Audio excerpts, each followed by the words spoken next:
of Tartaria. To the listener, this book has been inspired by ancient fictional history and is written and narrated by AI. All rights to text and ideas reserved to Blunt Turtle Publishing. Chapter 1. The Crossing of the Plains. Dawn broke over the endless plains, a ribbon of pale gold on the horizon. Victoria Sage, daughter of the gypsy band of travelers, stood beside the wheel of her family's wagon and watched the mist rise off the grass. She was 19, slim and quick, her dark hair braided with bits of colored glass that caught the morning light. Her people spoke many tongues, the traders' English of the West, the rough dialect of the plainsmen, and a dozen songs of lands they had crossed. But Victoria's heart spoke only one language: freedom.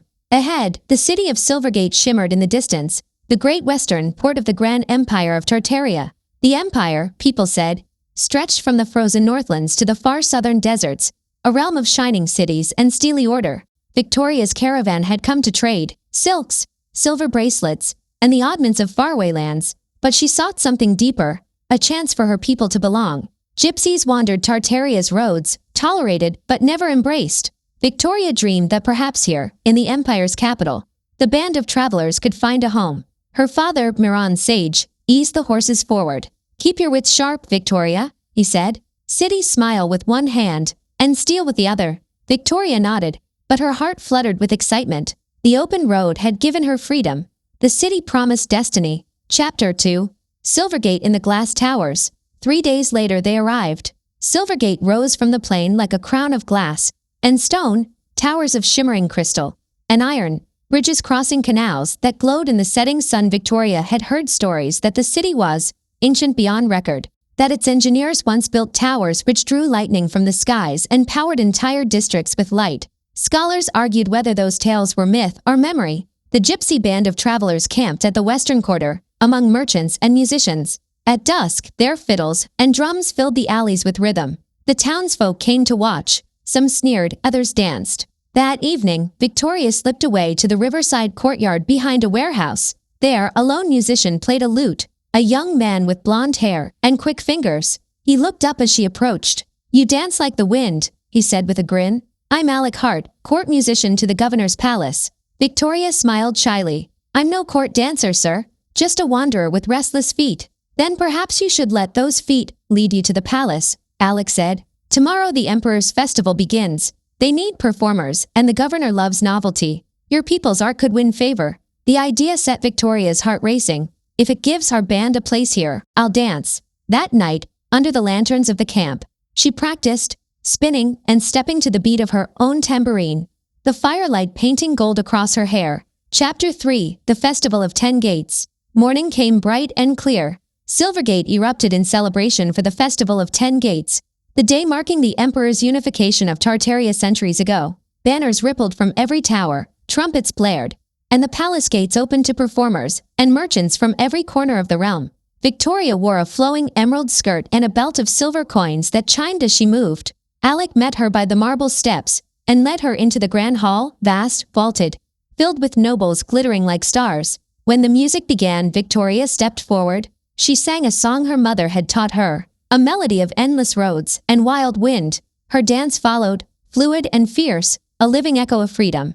Alec's lute threaded through her song like sunlight over water. When they finished, a hush fell. Then applause rippled through the hall. One of the emperor's envoys, an older man in silver robes, beckoned them forward. "Tartaria honors beauty wherever it finds it," he said. "Your people may apply for a settlement license within Silvergate's walls. You would no longer be wanderers." Miran Sage wept when he heard the news. "At last," he whispered, "a roof, a place to rest." But Victoria felt a strange ache in her chest.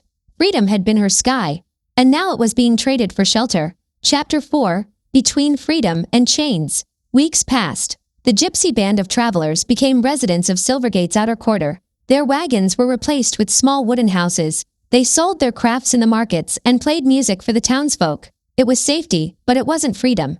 Victoria missed the horizon. The sky here felt narrow, boxed in by towers. The children of the band tried to play in the alleys, but the city walls pressed close. Alec visited often. Together they wandered through the narrow streets, sharing songs and stories. One evening he led her beneath the city, through tunnels said to be part of an ancient network built long before Tartaria rose. They emerged beside a vast ruin of metal and stone half buried beneath the new city. it said. Alec murmured, that long ago our ancestors drew power from the air itself. Silver towers reached to the clouds and caught lightning, but they feared their own creation and buried it. Victoria touched the cold metal and felt it hum faintly under her palm. The world forgets what it cannot understand, she said softly. Alec smiled. And sometimes it forgets what it fears, freedom among them. Later, under the dim glow of a lantern, he turned to her. Come with me tomorrow night, beyond the walls, just once, to see the plains again. Victoria hesitated. The quarter forbids travel after dark. If the guards catch us, he caught her hand. Would you rather live by rules that cage you, or winds that carry you? That night, sleep would not come. The memory of the open plains burned in her mind. She made her choice. Chapter 5. The Night Ride. Moonlight shimmered on the cobblestones. Victoria slipped out, wrapped in a shawl, and found Alec waiting with 2 horses. The city gates loomed ahead. The guards were drowsy, drunk on festival wine. They passed unnoticed. Once beyond the walls, the land opened wide. The air grew wild and cold. The stars blazed overhead like torches. They rode hard until Silvergate's towers faded to sparks behind them. Then the plains unfolded, endless, silver under the moon. Victoria felt tears in her eyes. She raised her arms, laughing, the wind whipping her hair. Far off in the starlight, ruins broke the surface of the earth. Massive stone arches and half-buried towers. They dismounted. Alec lit a torch, its flame reflecting off carved walls. These, he said softly, are said to be from the first Tartarian Empire, the one that vanished before ours began. Some say it was destroyed by flood, others that it collapsed under its own pride.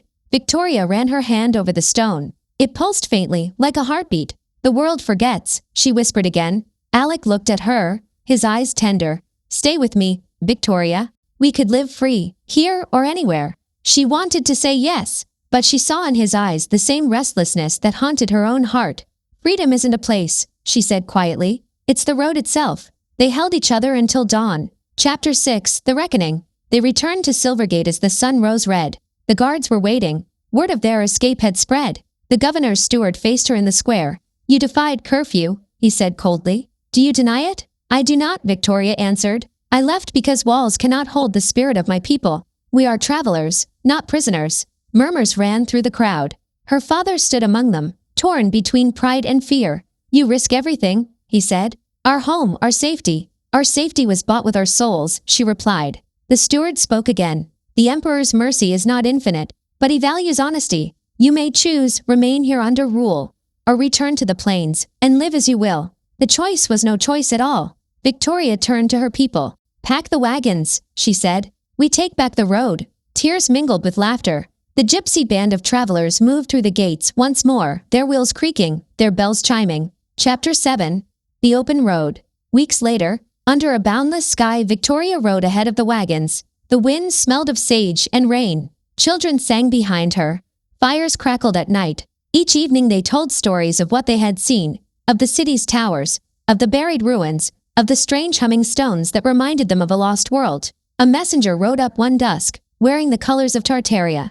The emperor has heard of your choice, he said. He grants you safe passage on all roads. You may trade freely, so long as you bring peace. Miran's sage bowed low. Then perhaps, he said, Tartaria has learned that freedom itself is the greatest art. That night, as the band gathered around the fire, Victoria played a flute carved from willow, and sang her mother's song, the one that had once echoed off palace walls. Come on the road, come to the wind. The sky is wide and will not end. Trade your roof for stars again. The world is round, begin again. The flames danced. The wagons gleamed like fireflies against the plain. Victoria looked east, where the sun would rise again over the horizon. Beyond it lay more cities, more roads, more unknown lands. She smiled, her heart full. The great empire of Tartaria would go on, and so would her people. Not as subjects, but as wanderers. And as the dawn broke, the gypsy band of travelers rolled onward, their laughter carrying on the wind, their music weaving into the endless story of the open road. The Gypsy of the Great Empire, Part 2, The Fires of Tartaria. Chapter 1, The Dust of Years. It had been 7 years since Victoria's age, and the gypsy band of travelers left Silvergate behind. The wagons had crossed deserts and forests, climbed mountains, and drifted along endless roads where stars served as their only map. Now, as autumn brushed the plains with gold, they returned to Tartaria's heartland once more. Victoria had changed. Her hair, once dark and wild, was streaked with copper from sun and dust. Her hands were calloused from reins and strings. She had become the leader of the band. Her father, Miran Sage, now gray and frail, had passed the reins to her years ago. Word reached them as they approached the border towns. The empire was faltering. The great emperor was dying, and his sons warred for succession. Trade routes closed, cities turned against each other. An old rivalry sparked again. Victoria sat on her horse, gazing toward the western horizon where smoke smeared the sky. Tartaria's burning, she murmured. Beside her rode Alec Hart, older too, his blonde hair now cut short and streaked with ash. He still carried his lute, though a sword now hung at his side. We can still turn east, he said quietly. There's peace beyond the Black Hills. She shook her head. Not yet. Our people trade in those cities. If Tartaria falls, so will they. We have to help them. Alec gave her a long look, part admiration, part sorrow. You've become what you swore you'd never be. A defender of walls. Maybe, Victoria said. Or maybe I've learned that freedom means nothing if the world around you collapses. They rode on. Chapter 2. Ashes in Silvergate. Silvergate was no longer the shining city of glass. Smoke coiled from half-burned towers, and soldiers filled the streets. The once beautiful canals were barricaded with wreckage. Victoria's heart sank as she led her people through the southern gate. A guard captain halted them. You're far from welcome, Gypsy, he said, his armor dented and blackened. The Duke of West Tartaria claims these lands now. Traitors pay or they hang. Victoria dismounted slowly. We bring goods and medicine. We're not soldiers. The captain eyed her, then the wagons, then pay the toll. Before Victoria could answer, Alex stepped forward. We've traveled under imperial decree, safe passage on all roads. The guard snorted. The emperor's decree means nothing now. Victoria's eyes hardened. Then what does? He hesitated, and for a heartbeat she saw the exhaustion in his face. Gold, he said finally. Victoria reached into her cloak and drew out a silver bracelet, one of the last from their craft. She handed it to him. The captain looked at it, then waved them through. You didn't hear this from me, he muttered. The Duke means to burn the lower quarter tomorrow. Too many mouths, he says. If you value your people, leave before dawn. As the band passed through the ruined streets, Victoria felt her chest tighten. The city she had once danced in was dying. Chapter 3. The Whispering Tower. Night fell. The band made camp in the outskirts, beside a crumbling structure that jutted from the earth like the spine of an ancient beast. It was one of the old Tartarian energy towers, relics of the forgotten age Alec had once told her about. Victoria approached it, running her fingers along the cold metal. The air around it vibrated faintly. Alec joined her. Still humming after all these centuries, he said. Some say these towers fed the whole empire. Light, power, knowledge. Victoria glanced at him. Can it still work? He shrugged. Maybe, if someone knew how. She looked up at the tower. Then maybe Tartaria isn't dying. Maybe it's only sleeping. Alex studied her. What are you thinking? I'm thinking that if we can bring light back to this city, people will follow. The Duke rules through fear, but if hope shines again, his fire will burn out. Alec frowned. You'd risk your life for a legend? For a chance, she said simply. Chapter 4. Echoes of the Old Empire. The next day, Victoria gathered a small group. Alec, her younger brother Rowan, and Maris, an old scholar who had joined the band years ago. Maris studied the tower, brushing off dust from etched runes. This is ancient Tartarian script, she murmured. It speaks of etheric flow and sky currents. The engineers drew energy from the heavens themselves. Alec looked skeptical. That's myth. Maris smiled faintly. Every myth begins as memory. Victoria pointed to a panel near the tower's base, a hollow circle carved into the metal. What goes here? Maris squinted. A key. Something conductive. A rod of crystal or copper, perhaps. Rowan rummaged through a chest on one of the wagons and produced a copper flute. Will this do? They laughed. But when Victoria placed the flute into the circle, a faint spark flickered. Then the tower began to hum. Light crawled up its spine, slow and golden, until it reached the top and burst into a thin beam that shot skyward. The air trembled. In the city below, people gasped as the old lamps along the canals flickered back to life. Lights that had been dead for generations. Alec's eyes widened. Victoria, you just woke the gods of Tartaria. No, she said softly, watching the glow spread. I woke its memory. Chapter 5. The Duke's Ultimatum. By dawn, word had spread through Silvergate. The gypsies had reignited an ancient tower. The people whispered Victoria's name like a prayer. That afternoon, a troop of soldiers thundered toward their camp. The Duke of West Tartaria himself rode at their head. A tall, scarred man with cold eyes. "You tamper with powers beyond your station," he said. "That tower is mine. Surrender it or burn." Victoria stood firm. "It belongs to no man. It was built for the people." The Duke sneered. "The people need order, not myths." Tartaria fell once before because fools like you thought freedom meant chaos. Alex's hand went to his sword. "You speak of order, but all I see is ruin." The Duke raised his hand, and his archers drew. Victoria stepped forward. "If you destroy this tower, you destroy the last light in this city. Leave it be, and we'll leave your lands." The Duke hesitated. For the briefest moment, doubt flickered in his eyes, but pride won. "Burn it," he said. Flames erupted around the base of the tower. Victoria shouted for her people to retreat. Alec grabbed her hand, pulling her away as the air roared with heat. Then something strange happened. The flames bent, swirling upward into the beam of light. The tower absorbed them, pulsing brighter. The ground trembled. With a thunderous crack, the fire vanished, and in its place, the tower glowed with pure blue light, radiating across the plains. The Duke's soldiers scattered in terror. The Duke himself fled. Victoria stood breathless, staring at the tower. "Tartaria still remembers," she whispered. Chapter 6: The City of Light. In the days that followed, Silvergate transformed. The tower's energy spread through the old channels beneath the streets, lighting lamps and heating homes. People emerged from hiding. Traders returned. Victoria and her band became symbols of rebirth. They were called the Keepers of the Light. Alec tuned his lute by the tower's glow. "You've done it," he said quietly. "You've saved a city." Victoria smiled faintly. "One city. The Empire is still dying. Then we'll light another," he said. And so they did. The band traveled across Tartaria, seeking out the buried towers of the First Empire. Each time they restored one, life returned, crops grew, towns revived, hope spread. But not all welcomed the change. The warlords who had carved Tartaria into pieces saw their power threatened. They called Victoria a witch, a pretender, a ghost from the old days. Chapter 7: The Betrayal. One night, while camped outside the city of Highmarsh, Victoria was awoken by shouting. Soldiers stormed the camp. In the confusion, fire spread among the wagons. She found Alec fighting near the tower they had just revived, sword flashing. "Go!" he shouted. "They've set the wagons ablaze. I won't leave you," she cried. Alec struck down another soldier. "You have to if they capture you.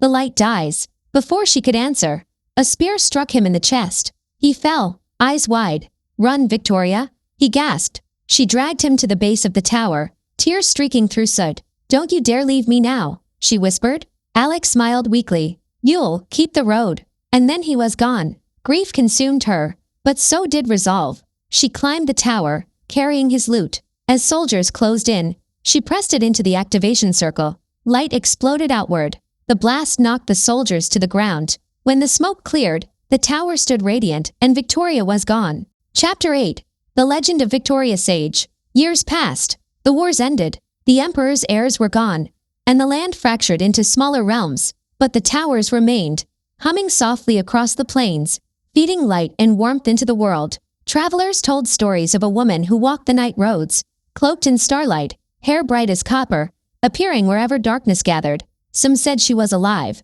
others that she had become one with the tower she awakened. In Silvergate, children played near the great shining spire, and sang a song passed down by the gypsy band of travelers. "Come on the road, come to the wind. The sky is wide and will not end. Carry the light where the darkness bends. The road goes on, begin again." And when the wind swept over the plains, it carried a faint echo, the whisper of a woman's laughter, free and wild as the road itself. Some said it was the sound of Victoria Sage, the Gypsy of Tartaria, still dancing beneath an endless sky. End of Part 2: The Fires of Tartaria.